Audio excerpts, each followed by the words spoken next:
we are now potentially facing a threat that's different and greater than anything we have faced previously. As of last night, we are dealing with a different reality. And I said it last night, we're in, at this point, a de facto state of war between the United States of America and Iran. But we have never confronted in recent decades the reality of a war with a government of a large country with an international terror network at its behest.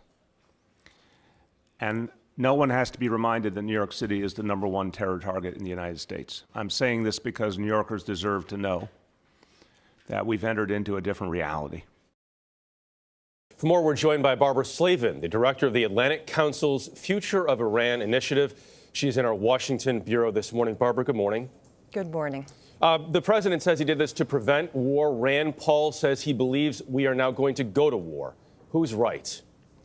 Well, I'm afraid Rand Paul may have the better argument here, but what I see are winners and losers. Winners from this are ISIS, Al-Qaeda, Sunni fundamentalists that hate Iran as well as the United States, Russia, China, which will become more powerful in the Middle East. In a strange way, I think Donald Trump is engineering the U.S. withdrawal from the Middle East because, as has been pointed out, it will be untenable for American forces to stay in Iraq, probably Syria. We will see a drastic drawdown in American diplomats. American tourists, business people are going to be forced to think more about their security because of this. It was a stunningly, can I say, stupid and counterproductive move on the part of the United States, and we're going to pay the price for this, and the people of the Middle East will pay the price for this for years to come. It sounds like we're saying that this is simply not a one and done on our part. I think back to shock and awe, mission accomplished. Not happening here? Oh, very much not. And you know, the idea that one man somehow will determine Iran's policies. The Iranian Revolutionary Guard Corps is a very large organization. The Quds Force, the elite force, is a very large organization. He has been replaced. There are people with deep ties to a variety of groups in the Middle East. This policy will continue. Killing Soleimani does nothing but feed Donald Trump's ego and distract attention from other issues involving him very temporarily. Barbara, there's been so much talk over the last day or so about the idea that there has been the ability for the U.S. to do something like this previously, but they have not. There has been restraint. This happens now, but you say this started a few years back now with the president and the Iran nuclear deal, his pulling out. Yes, absolutely. I mean, none of this was necessary. Donald Trump decided to leave a deal that was working. He decided to declare an economic war on Iran to try to prevent the country from exporting any oil. Iran stayed patient for a year, and then they began to retaliate with a variety of attacks that we've seen. You know, this is no justification for what they've done, but we have to understand how it started. Donald Trump started this cycle of escalation. If there is a war, it is Donald Trump's war. But Barbara, wasn't Soleimani killing Americans long before they pulled out of that deal? Yes, but, you know, the United States actually worked with the Quds Force indirectly to get rid of the Taliban in Afghanistan. The problem started when the U.S. invaded Iraq in 2003, and when people like John Bolton said Iran should take a number, implying that Iran's regime would be next to fall. Then the Quds Force became the enemy of the United States, and then they began to support groups in Iraq that killed Americans. You have to know the history. This is not one-sided. Barbara, 10 seconds here. Who are the biggest losers? Biggest losers, people of the Middle East, people of Iran, people of Iraq, people of Lebanon. They were beginning to push back against some of these policies, and now the subject will be changed to the United States and what the United States has done. All right, Barbara Slavin, thank you.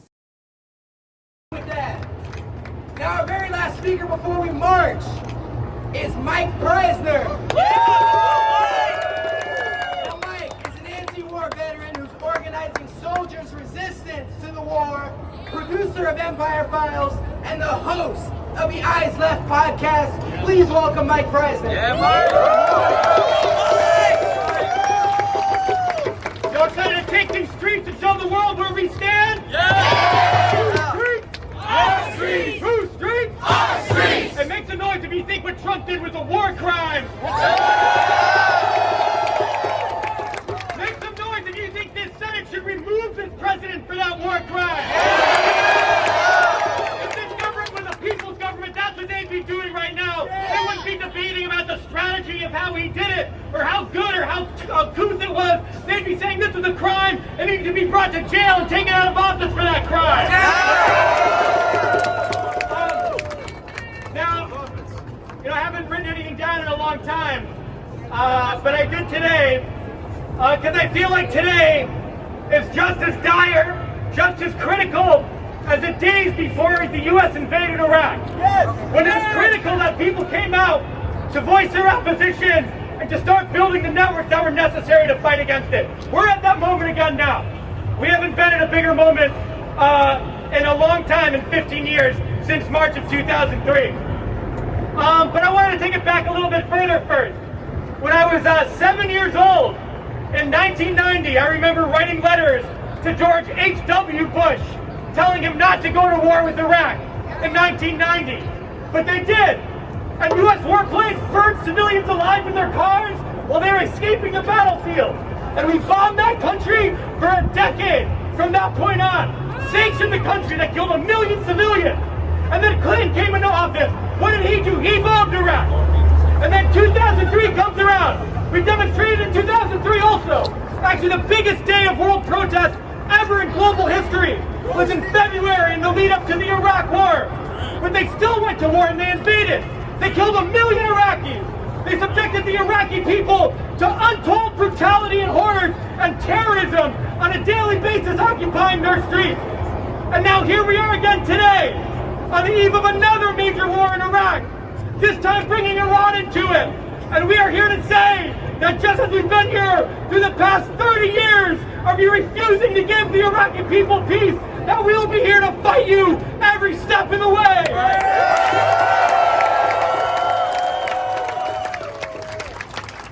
And it's also important to say, and I say this as someone who was a part of that invasion of Iraq in 2003, who occupied that country for a year. Right now it's easy for Democrats and some of the media to criticize Trump for this action. But I tell you what, if any U.S. soldiers die in the next couple days in retaliation by Iraqi forces or Iranian forces, they're going to fold very quickly and they're going to be beating drums for war too. So it's important to say now, if any U.S. soldiers are killed in Iraq where they shouldn't be as a result of Trump's action, that is Trump's fault. That is not the Iraqi people's fault. That is not we need to blame the generals in the Pentagon who created this situation, and we need to honor the Iraqi people's demand for all U.S. forces to leave the country now. You know, I was told we invaded Iraq to bring Iraqis democracy. Well, now they have a parliament, and that parliament said we have to get out. So if we want to honor Iraqi democracy, we have to leave now, and that's the only answer. It's incredible. It's so incredible to see so many people out here demonstrating against this war, and with dozens of cities all across the country. I don't know if you've seen it yet. Thousands of people are coming out alongside you to oppose this war, and we need to keep that going.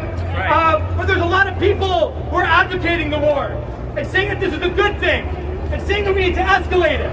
Well, you know, what do all those people have in common that are advocating for the war? What do they all have in common? They're all rich. And I don't mean just rich, I mean rich. I don't mean like drive a fancy car rich, I mean like they don't drive their own car rich. The people that are telling us to go to war live lives that we can't even imagine. But the people of Iran, the people of Iraq, if you take away the different language, you take away the different culture, we have a lot in common with them, right? I mean, what's life like there? You go to work, try to save a little bit of money, to have a future, those kind of things, the things that we all worry about, right? Can you fathom what it's like to be a Raytheon CEO? Can anyone imagine it? Can anyone imagine what it means, what it'd be like to be a shareholder of an oil company? How about a CNN anchor? Can you relate to that kind of life? The people that want us to go to war, we can't even fathom it. Can anyone fathom what it's like to be a billionaire? 20 houses, Have 5? Yes, none of us can imagine yet that. Yet these are the people that are leading the charge for war, that are funding the think tanks that turn out all the New York Times articles and talking heads of the media that tell us why we have to go. We have far, far more in common with the people they want to kill than the people that are telling us we have to go kill them.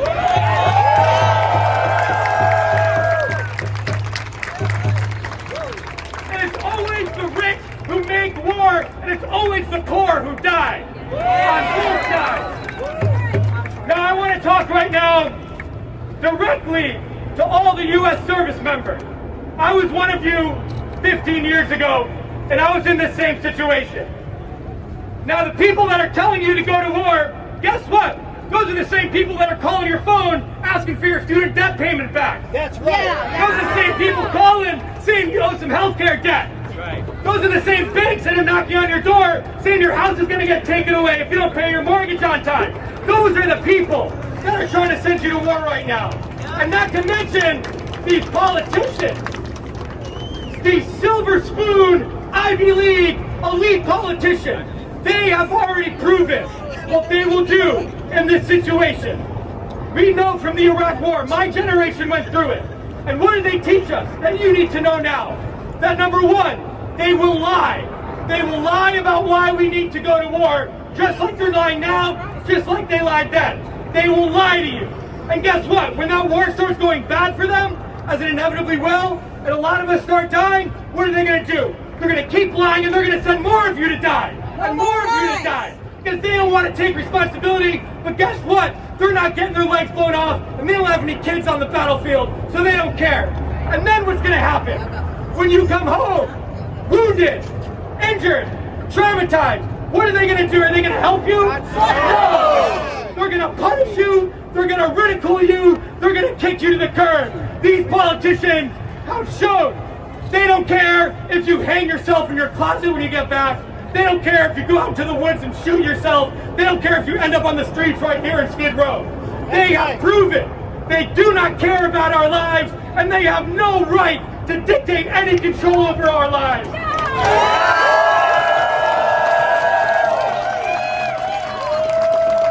But you have the right, you have the legal and moral right to say no to their orders and say no to their war.